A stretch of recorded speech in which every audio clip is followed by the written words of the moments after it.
Hello, I'm Liddie Martinez, author of the award-winning cookbook, The Chili Line, Historic Northern New Mexican Recipes, and I'm here today with PMI, our partner, in helping you understand a little bit more about the famous Chimayo Red Chile. So we're going to be making this traditional dish and talking a little bit about the chili, its history, and why it is so famous and so desired all around the world. So I'd like to start a little bit with the history of the chili. So our area was settled by the Spanish in the latter part of the 16th century. Around 1598, the Spanish entered into the Espanola Valley, and with them they brought the chili seeds, seeds that had been cultivated in the northern part of North America, in the Mexico area of the Aztec civilization. And there they had grown chili and cultivated it for about 1,000 years. So by the time the chili seed reached the Espanola Valley, it had been very widely used south of us. There had been a very widespread trading network that happened between the Native Americans and indigenous people in Mexico, and it was interesting to find that the chili seed really never made it to the Espanola Valley in what is now known as New Mexico.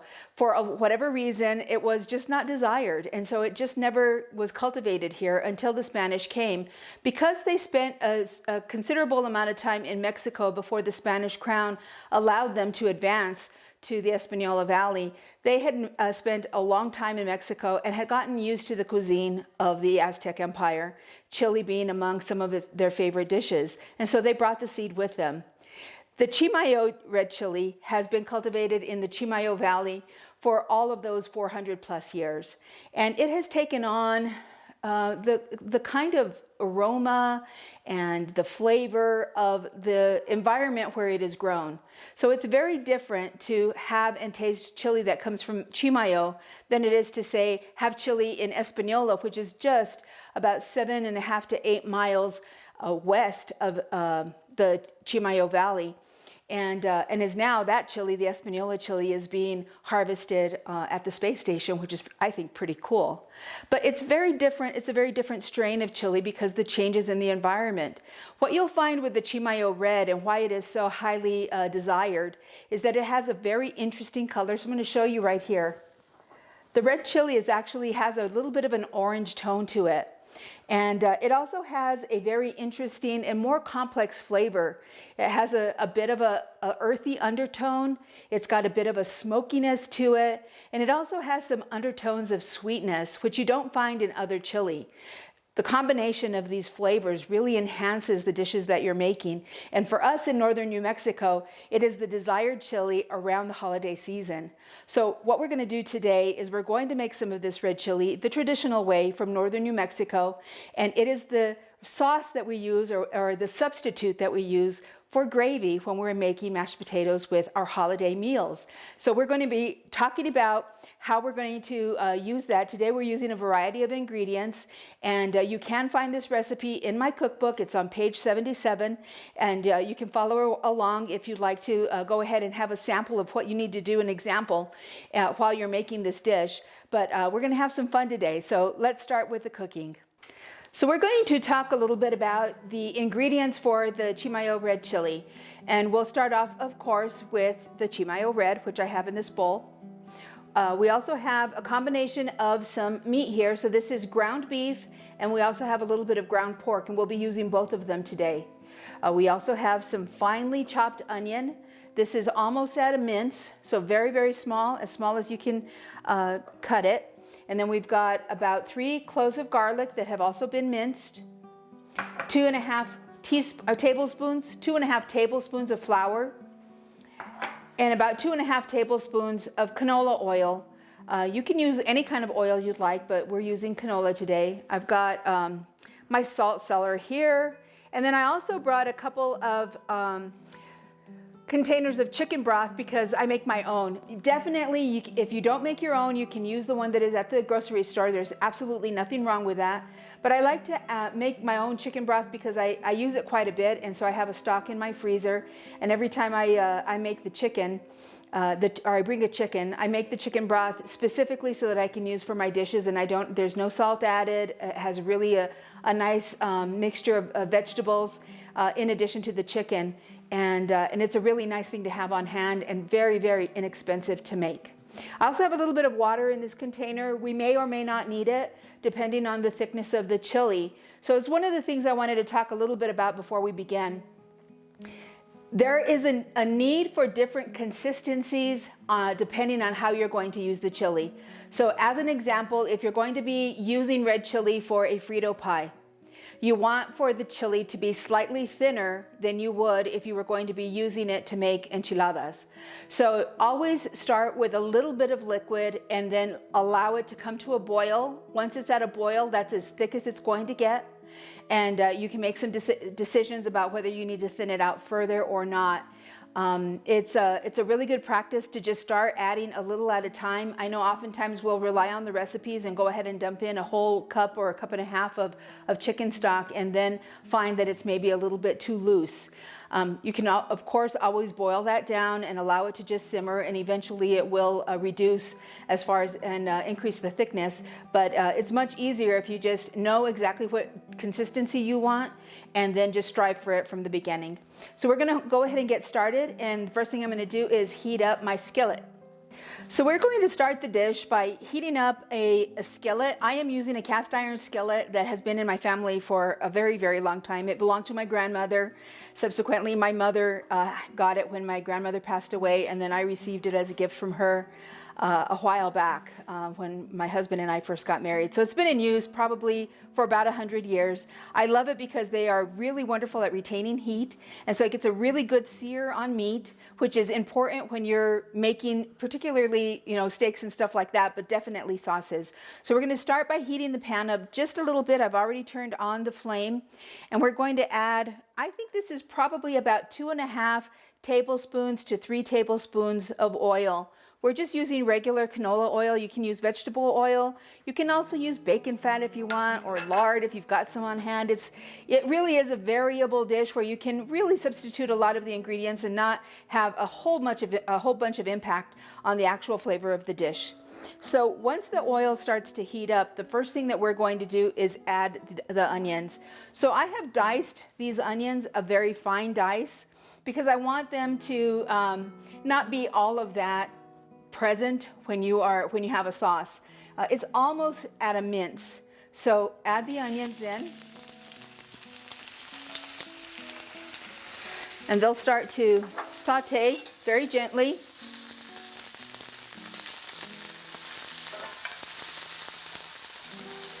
When you're making a sauce, it's important to remember that you need to layer the flavors. So you start seasoning a little at a time. So I just got a pinch of salt. So I'm going to season the onions. I'm going to let them saute for just about a minute on their own.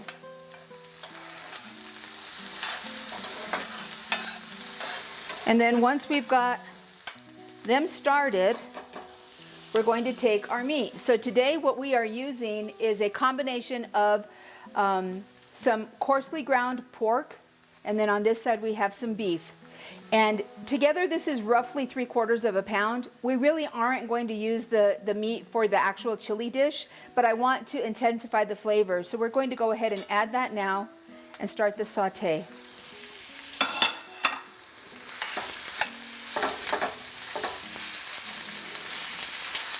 So the reason that I like to use a combination of meats is that it really helps with the flavor of the dish. The important part in the saute is that this is going to build flavor for the sauce. So all of these flavors are going to mix together in the pot while they cook. And again, because we just added another layer of ingredients, we're going to go back and grab another pinch of salt.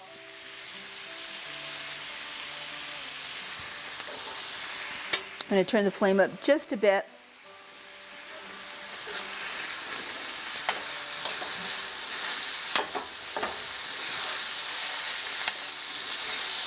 Now the process of making this this sautéed beef and pork, it's important that the ingredients go in at the right time. So the next ingredient that we're going to be adding is actually going to be minced garlic, but we're going to wait until the meat is almost completely cooked before we add that next layer. It'll take about 4 minutes to get this all the way cooked. So the next thing we're going to do is add the garlic into the dish. So remember, this is minced garlic, about 3 cloves. You don't want to burn the garlic, so wait until the onions and the protein is completely cooked before you introduce the garlic. You'll know when it's time to add the next ingredient. When you just smell the aroma of the garlic, that's long enough. Take it off the stove. If you go a little too long and it ends up burning, you're going to have a very bitter taste with your chili, and you do not want that.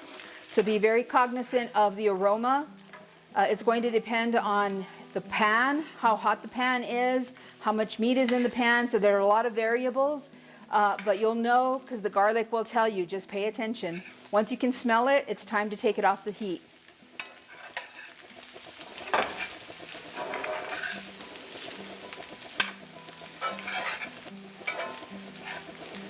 And that's it right there.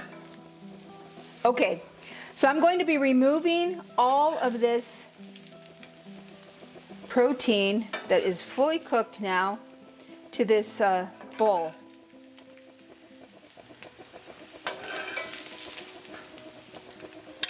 This is a little weird. There.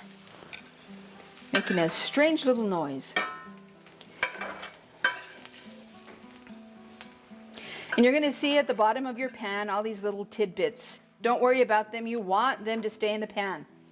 Remove the bulk of the meat and the onions and whatever garlic you can get, but there's always going to be some in the pan that's left there, and then always some on your spoon. You want them there.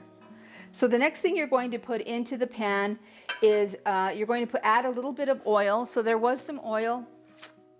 Sorry about that. You probably just need, there's some already in the pan, so I'm going to add maybe another tablespoon, not much. Gauge how much you need and allow for that to come to temperature.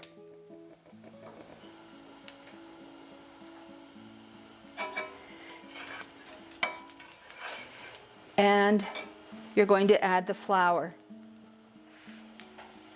This is about 2.5 tablespoons. I'm not going to use it all. And this is how you're going to make the roux. So this is the thickening agent for your chili. And the rule of thumb is that you have pretty much 1-to-1. So stir it around. Should have used my whisk. You want all that goodness in the pan.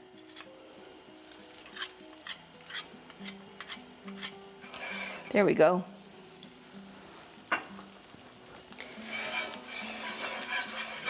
And just stir that around. You'll see it incorporate into the oil. It'll start off a little dry. Don't panic. Let it absorb. You'll start to see it bubble. And if you do need to add a little tiny drop of oil, you can always add more. But remember, you can't take it out of the pan once it's in there. So add a little at a time. You want to cook this flour for about a minute or two. It'll start to turn this really beautiful almond color.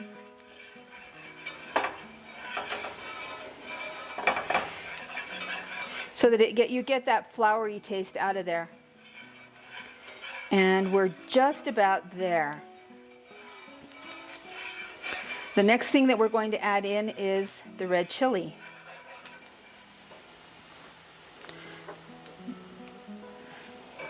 And I also am not going to use all of it. A lot of it, but not all of it. Immediately add the cold chicken broth. Don't ever add hot liquid to this pot. It will be very lumpy.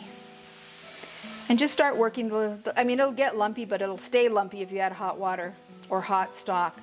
Start stirring it, incorporating it in. You can see it's thick. I'm going to add a little bit more broth in. Remember, a little at a time. So once it comes up to bubbling and you see it's bubbling around the edges, you're going to add more stock.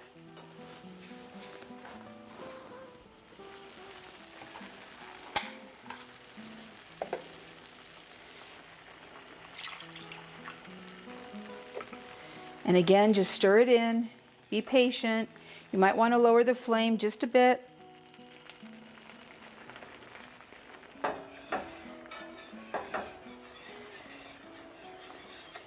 And start incorporating it in.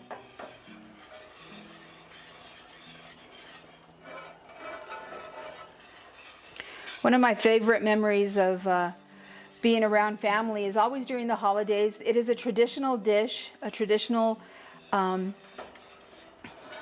presentation at the table to have turkey and mashed potatoes with not brown gravy but red chili. And so we make this very, very often as an accompaniment to mashed potatoes, which it's just a perfect pairing. That's starting to get right about where we want it.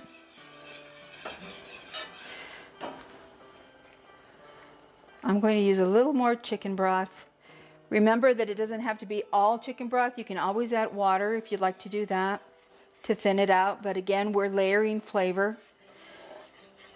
I'm going to add one more round of seasoning to the final sauce. Now, normally when we have this with mashed potatoes, we don't add any of the protein that we made. So remember this wonderful dish over here with all of the pork and beef that's been sauteed. We don't add that back into the dish. Normally what happens is we'll use that to make the layer of enchiladas, or we'll use it to add to tacos tomorrow, or make tostadas another day. What we're wanting is the flavor intensified in the pot and having that flavor be incorporated into the actual sauce.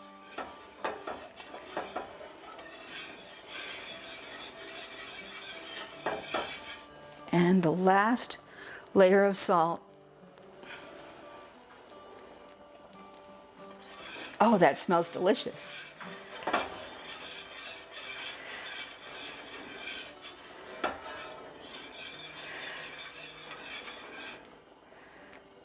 So you can allow that to finish up cooking. I put it at a very, very low simmer for about 7 to 10 minutes, just to let it continue cooking very slowly, very gently.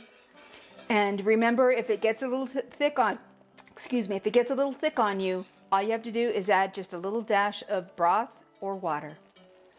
Thank you for joining us today. We really enjoy having this beautiful dish with you, sharing this beautiful dish. And we're going to plate it up so that you can see what it looks like presentation. So this is a meal you definitely want to sit down to. And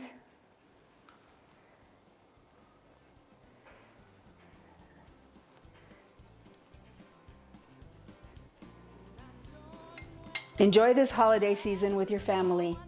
Thank you for joining us today.